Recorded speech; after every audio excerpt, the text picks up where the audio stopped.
नमस्कार, आप देख रहे हैं हार्ट अटैक भारत। मैं हूं दिवाकर विक्रम सिंह। आज विधिवत पेपर पढ़ने का मन कर रहा है, क्योंकि सुबह के समय ऐसा हो नहीं पाता। हालांकि मैं डेली पेपर पढ़ता हूं, लेकिन उसका अंदाज थोड़ा डिजिटल होता है समयाभाव के कारण।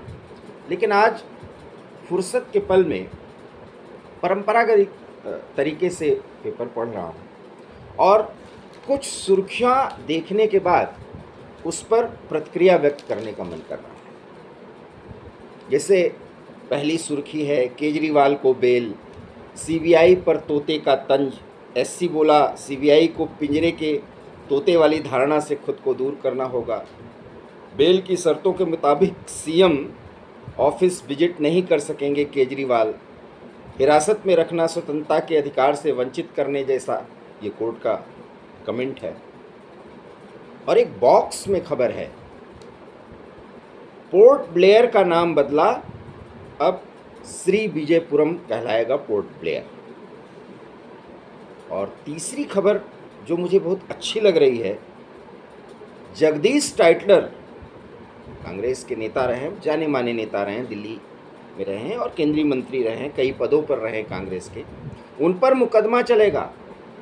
और मुकदमा क्यों चलेगा ये हम आपको बाद में बताएंगे, क्योंकि राहुल गांधी अमेरिका से सिखों के पगड़ी पहनने को लेकर के बड़ी बात कहे हैं। और संयोग देखिए कि टाइटलर पर मुकदमा चलेगा, तो क्यों चलेगा ये बताना बहुत ज़रूरी है। केजरीवाल पर भी बात क्यों करें, क्योंकि इतना घाघ, और कहते हैं ना कि एक तो गलत काम भी किया और ऊपर से रिहाई के बाद चुनाव के दौरान भी, जब लोकसभा चुनाव हो रहा था तब भी कोर्ट ने इनको आज़ादी दी थी क्योंकि ये चुनाव प्रचार में भाग लें, और इनको बेल मिला है।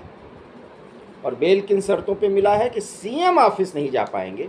और इनकी घाघपना देखिए कि ये इतने दिन जेल में रहे लेकिन सीएम पद से इस्तीफा नहीं दिया, क्योंकि राजनीति में दिखावे के लिए ही सही, नैतिकता तो एक आधार बनता ही है। तो खैर, ये केजरीवाल साहब की खबर है। मुझे खबर ने प्रभावित किया और वो ये है कि अंडमान निकोबार की राजधानी पोर्ट ब्लेयर, उसे अब पोर्ट ब्लेयर नहीं बल्कि श्री विजयपुरम के नाम से जाना जाएगा। आप अंडमान निकोबार नाम सुनते होंगे, उसकी राजधानी पोर्ट ब्लेयर के बारे में भी सुनते होंगे। हो सकता है कि आप वहाँ कभी घूमने भी गए हों, हालांकि मैं भी जाना चाह रहा था, अभी तक वहाँ नहीं गया। और उस अंडमान का महत्व तो इसलिए भी बढ़ा क्योंकि प्रधानमंत्री नरेंद्र मोदी ने वहाँ पर यात्रा भी की थी और वीडियो भी बना था उनका, फोटो सेशन भी हुआ था। और उसके बाद अंडमान घूमने जाने वालों की संख्या में बहुत ज़्यादा बढ़ोतरी हुई।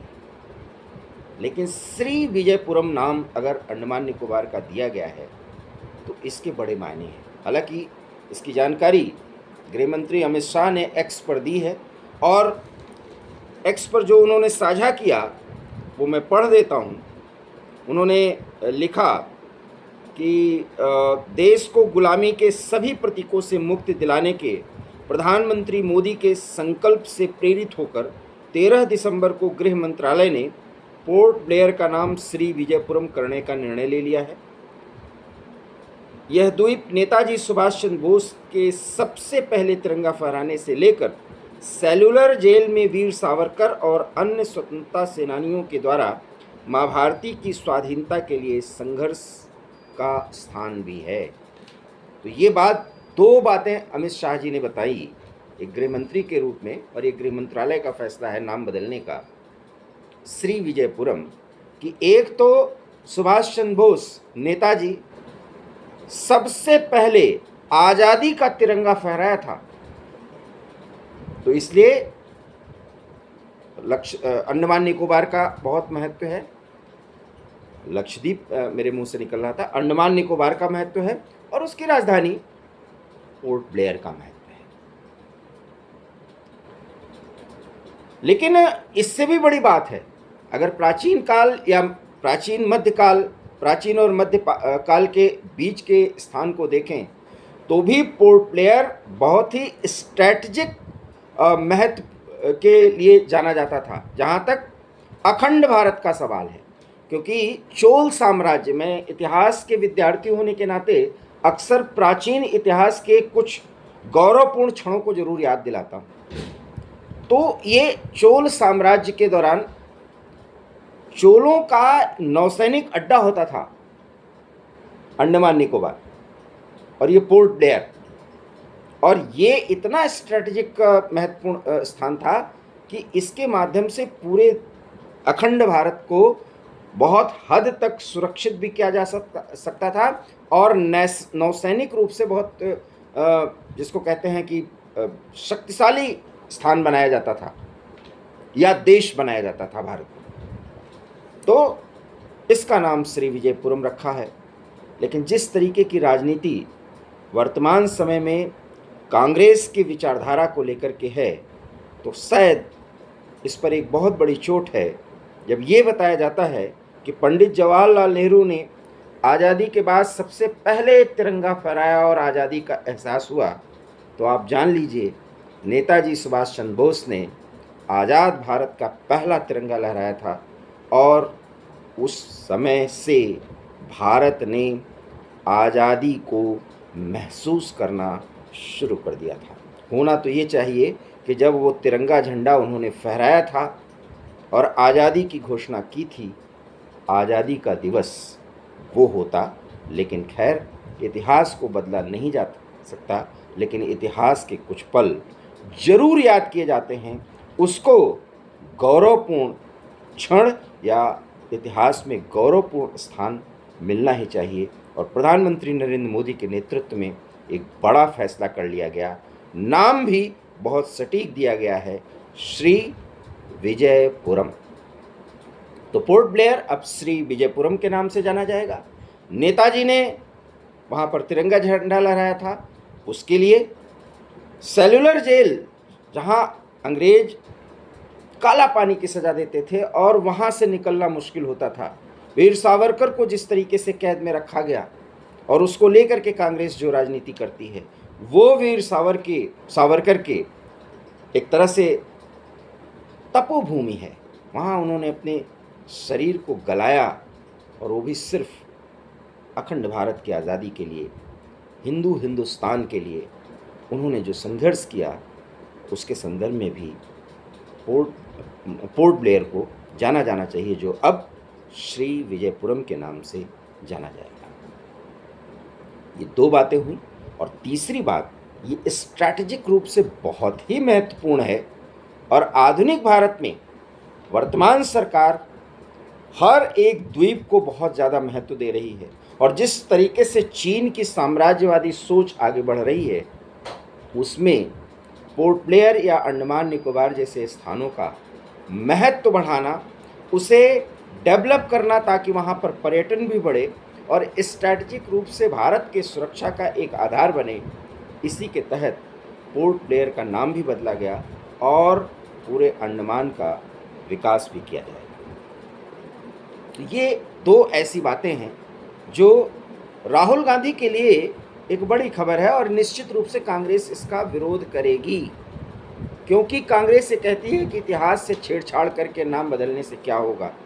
तो इसका कितना नैतिक और कितना मनोवैज्ञानिक असर, और वो भी सकारात्मक तरीके से पड़ता है एक देशवासी के मनोमस्तिष्क पर, इसे शायद कांग्रेस अपने राजनीति के कारण समझना नहीं चाहती, लेकिन मोदी के नेतृत्व में ये निर्णय ले लिया गया, वो हम आपसे साझा कर रहे हैं। केजरीवाल के बारे में हमने बता ही दिया।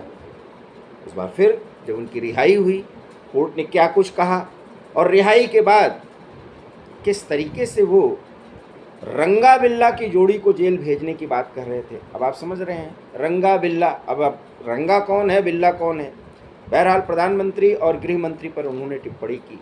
ये एक राजनीतिक टिप्पणी है, इस पर मैं बहुत कुछ नहीं कहना चाहता, लेकिन केजरीवाल जी जिस शुचिता, स्वच्छता, ईमानदारी की राजनीति करने की बात करके अन्ना हजारे को फतह बताकर, उनकी सोच को ताक पे रखकर, उनको किनारे करके राजनीति में आए और राजनीति में पद का मजा लिया और उसके बाद भ्रष्टाचार को होने दिया और भ्रष्टाचार के पूरे पूरे एक नेटवर्क को बाकायदा सफ़ेद पोशी अंदाज में उसको पाला बढ़ाया, उसको मजबूत किया।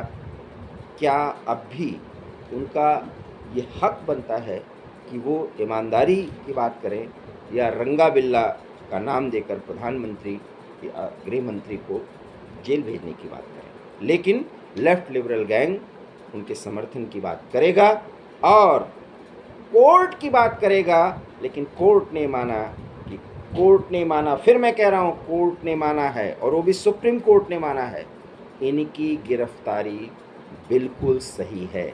और चूंकि अब तो चार्जशीट दायर किया जाना है और चार्जशीट जब दायर किया जाएगा तो कोर्ट ने अगर ये इतना मान लिया है कि इनकी गिरफ्तारी सही है तो यकीन मानिए अभी कुछ दिन के लिए छूटे ज़रूर हैं, लेकिन जो कारस्तानी शराब पिला करके दिल्ली वालों को मस्त करने का था और उसमें जो खेल खेला गया उसके किंग पिन केजरीवाल जी हैं, ये मुक्त भी हो जाएंगे तो भी दिल्ली की जनता ही नहीं देश की जनता मान चुकी है। अब बात आते हैं जगदीश टाइटलर पर मुकदमा चलाने की।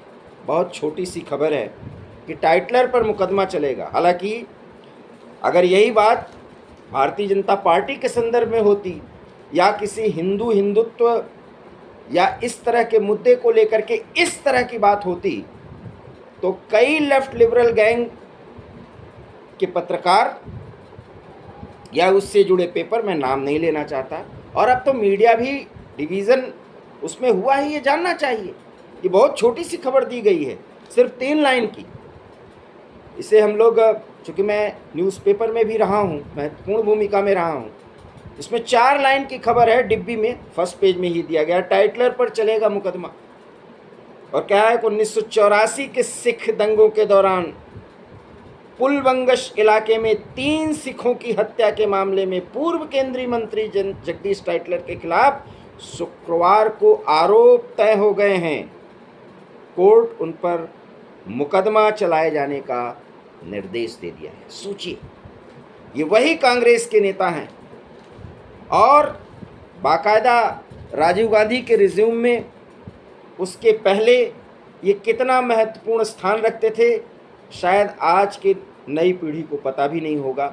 हम लोग भी बच्चे थे, लेकिन चूंकि मैंने शुरुआती दौर से ही राजनीतिक खबरों पर, पेपर को पढ़ने को लेकर के, न्यूज़ को लेकर के बहुत ज़्यादा संजीदा था, मुझे याद है कि 1984 का दंगा किस तरीके से कराया गया था, कांग्रेस के नेताओं की उसमें क्या भूमिका थी, विशेष करके जगदीश टाइटलर जैसे नेताओं की। और इन्हीं कांग्रेस के नेता और प्रधानमंत्री बनने का सपना देख रहे राहुल गांधी ने अमेरिका में अभी क्या बयान दिया था, जरा सिख समुदाय इस खबर को जाने समझे कि कांग्रेस के हाथ सिखों को तबाह बर्बाद, उन्हें जिंदा जलाने को लेकर के पूरी तरीके से खून से सने हुए। 1984 के दंगे में यही संघ के लोग और यही राष्ट्रवादी लोग जब सिखों को जलती हुई आग में फेंका जा रहा था तब बचाने का काम करते थे। और आज राहुल गांधी उन्हीं सिखों के रहनुमा बन गए। और वही सिख किसान आंदोलन के नाम पर, मैं सारे सिखों की बात नहीं कर रहा, कांग्रेस की नीतियों का प्रकारांतर से समर्थन करते रहे। जरा सोचिए, ये सब खबरें किस अंदाज में दी जा रही हैं और क्या इसका सच सामने नहीं आना चाहिए। और अगर आता है तो फिर कह रहा हूँ, आज की खबर में सबसे ज़्यादा अगर कोई महत्वपूर्ण खबर है तो ये है कि अंडमान निकोबार की राजधानी पोर्ट ब्लेयर का नाम श्री विजयपुरम कर दिया गया है, क्योंकि विजय की गाथा हमारे नेताजी सुभाष चंद्र बोस ने वहाँ से लिखी थी, वीर सावरकर ने वहाँ से लिखी थी। और क्यों भूलें, एंसेंट इंडिया में चोलों की नौसैनिक राजधानी या नौसैनिक अड्डे का एक प्रमुख स्थान यही अंडमान निकोबार था। इसलिए इसका नाम पोर्ट ब्लेयर क्यों, इसकी राजधानी का नाम पोर्ट ब्लेयर क्यों, श्री विजयपुरम तो होना ही चाहिए। हमारे इन सभी बातों से आप सहमत हो तो प्लीज़ वीडियो को लाइक कीजिए, शेयर कीजिए। हमारे चैनल हार्ट टॉक भारत को प्लीज़ सब्सक्राइब कीजिए। बहुत धन्यवाद। नमस्कार।